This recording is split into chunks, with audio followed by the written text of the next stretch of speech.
ഈ ശബരിമല സ്വർണ്ണപ്പാളി മോഷണവുമായി ബന്ധപ്പെട്ട ഏറ്റവും പുതുതായി ഇന്നലെ ഉണ്ടായ അറസ്റ്റുമായി ബന്ധപ്പെട്ട വിശദാംശങ്ങളിലേക്കാണ്. ശബരിമല സ്വർണ്ണപ്പാളി മോഷണ കേസിൽ പ്രത്യേക അന്വേഷണ സംഘം കഴിഞ്ഞ ദിവസം അറസ്റ്റ് ചെയ്ത മുൻ തിരുവാഭരണ കമ്മീഷണർ KS ബൈജുവിനെ ഇന്ന് പത്തനംതിട്ട കോടതിയിൽ ഹാജരാക്കും. വിശദമായ ചോദ്യം ചെയ്യലിനായി ബൈജുവിനെ കസ്റ്റഡിയിൽ വാങ്ങാനാണ് അന്വേഷണ സംഘത്തിന്റെ തീരുമാനം. കേസിൽ റിമാൻഡിൽ തുടരുന്ന മുരാരി ബാബുവിനെ കസ്റ്റഡിയിൽ വാങ്ങാനും SIT കോടതിയിൽ അപേക്ഷ നൽകും. അതേസമയം മുൻ ദേവസ്വം കമ്മീഷണർ N വാസുവിനെ തുടരന്വേഷണത്തിന്റെ ഭാഗമായി ഉടൻ കസ്റ്റഡിയിലെടുത്തേക്കും. ഉണ്ണികൃഷ്ണൻ പോറ്റിയുടെ കസ്റ്റഡി കാലാവധി പൂർത്തിയാകും മുൻപ് പ്രതികളെ ഒന്നിച്ചിരുത്തി ചോദ്യം ചെയ്യാനുള്ള നീക്കമാണ് അന്വേഷണ സംഘം നടത്തുന്നത്.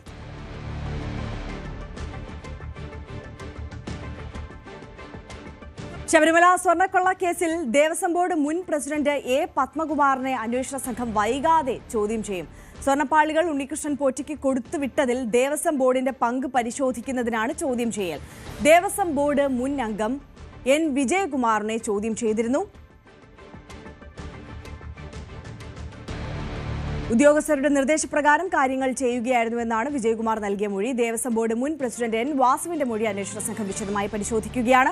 വാസുവിനെ വീണ്ടും ചോദ്യം ചെയ്യാനും അന്വേഷണ സംഘം തീരുമാനിച്ചിട്ടുണ്ട്. ദ്വാരപാലക ശില്പത്തിലെയും കട്ടിളപ്പാളിയിലും സ്വർണത്തിന്റെ ശാസ്ത്രീയ പരിശോധന നടത്തുന്നതിനുള്ള നടപടികളും SIT ഉടൻ ആരംഭിക്കും. 10 ദിവസത്തിനകം പരിശോധന പൂർത്തിയാക്കാനാണ് ഹൈക്കോടതി നിർദ്ദേശം നൽകിയിരിക്കുന്നത്.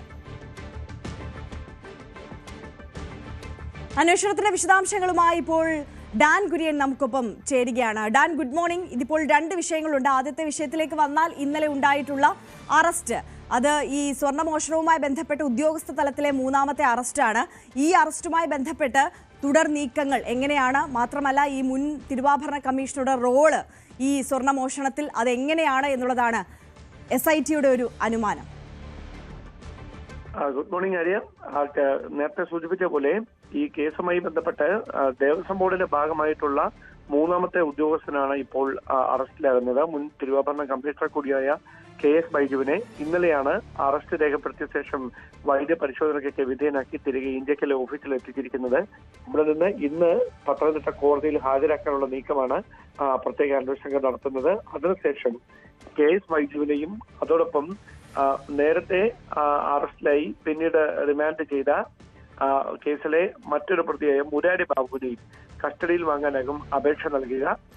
തുടർന്ന് ഇരുവരെയും ഒരുമിച്ചിരുത്തി ചോദ്യം ചെയ്യാനുള്ള ഒരു നീക്കമായിരിക്കും പ്രത്യേക അന്വേഷണ സംഘത്തിന്റെ ഭാഗത്തുനിന്നുണ്ടാകുക. അതിന്റെ ഭാഗമായാണ് ഇരുവർക്കും വേണ്ടി ഒരുമിച്ച് കസ്റ്റഡി അപേക്ഷ നൽകുക എന്നതിനോട് ഉദ്ദേശിക്കുന്നത്. അതായത് ഈ ഉദ്യോഗസ്ഥ തലത്തിൽ ഇതുമായി ബന്ധപ്പെട്ട ഗൂഢാലോചന നടന്നിട്ടുണ്ട് എന്ന കാര്യം നേരത്തെ തന്നെ SIT സ്ഥിരീകരിച്ചതാണ്. ആ ഗൂഢാലോചന രാഷ്ട്രീയമായ ഒരു പ്രേരണയുടെ അടിസ്ഥാനത്തിലാണോ എന്ന കാര്യത്തിലാണ് വ്യക്തത തേടുന്നത്.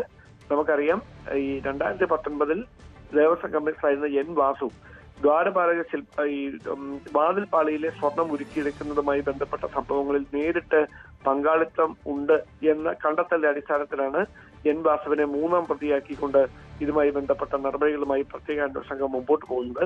അങ്ങനെയെങ്കിൽ വിശദമായ ചോദ്യം ചെയ്യലിനായി N വാസുവിനെ വൈകാതെ തന്നെ ദേവസ്വം ബോർഡ് ആസ്ഥാനത്തേക്ക് വിളിച്ചു വരുത്തിയേക്കും. അതിന് മുന്നോടിയായിട്ടാണ് ഈ മുരാരി ബാബുവിനെ അടക്കം വീണ്ടും വിശദമായി ചോദ്യം ചെയ്യാനുള്ള ഒരു നീക്കം നടക്കുന്നത്. ഒരുപക്ഷെ വാസുവിനെതിരെ കടുത്ത ഒരു നടപടി 2 ദിവസത്തിനകത്ത് ഉണ്ടാകാനുള്ള സാധ്യതയും ഇപ്പോഴത്തെ സാഹചര്യത്തിൽ തള്ളിക്കളയാനാവില്ല. കേസിന്റെ അന്വേഷണവുമായി ബന്ധപ്പെട്ട ഏറ്റവും സുപ്രധാനമായ ഒരു ഘട്ടത്തിലാണ് ഇപ്പോൾ SIT ഉള്ളത്. അതായത് എത്രയും പെട്ടെന്ന് തന്നെ ബോർഡ് അംഗങ്ങൾക്കെതിരെയുള്ള ഒരു നടപടിയിലേക്ക് കാര്യങ്ങൾ എത്തി നിൽക്കുന്നു എന്ന് മനസ്സിലാക്കാം, അല്ലേ? തീർച്ചയായിട്ടും. കാരണം നേരത്തെ തന്നെ ഇവരെയെല്ലാം പ്രതിപട്ടികയിൽ ഉൾപ്പെട്ടിട്ടുള്ളതാണ്. FIR-ൽ പേര് കൃത്യമായി പരാമർശിക്കുന്നവരാണ്. പക്ഷേ ഈ നടപടികളിലേക്ക് കടക്കാതിരുന്നത് ഈ പഴുതടച്ച ഒരു അന്വേഷണം, അതായത് തെളിവുകൾ പരമാവധി ശേഖരിച്ചതിന് ശേഷം മാത്രം മറ്റ് നടപടികളിലേക്ക് കടന്നാൽ മതി എന്നൊരു വിലയിരുത്തലാണ് തെളിവ് ശേഖരണത്തിന് പ്രാഥമികമായ പരിഗണന കൊടുത്തതെന്ന് വേണം മനസ്സിലാക്കാൻ. അതുകൊണ്ട് തന്നെയാണ് അതീവ രഹസ്യമായി അത്തരം നീക്കങ്ങൾ ആദ്യം തന്നെ അന്വേഷണ സംഘം പൂർത്തിയാക്കിയത്. അതിനുശേഷമാണ് ഉദ്യോഗസ്ഥരെ ഓരോരുത്തരെയായി അവരുടെ പങ്കെടുത്ത് എന്ന് കൃത്യമായി ബോധ്യപ്പെട്ടതിന്റെ അടിസ്ഥാനത്തിൽ വിളിച്ചു വരുത്തി ചോദ്യം ചെയ്യുകയും അറസ്റ്റ് രേഖപ്പെടുത്തുകയും ചെയ്യുന്ന നടപടികളിലേക്ക് ഇപ്പോൾ കടന്നിരിക്കുന്നത്. ഡാൻ കുര്യനാണ് വിശദാംശങ്ങളുമായി നമുക്കൊപ്പം ചേർന്നത്.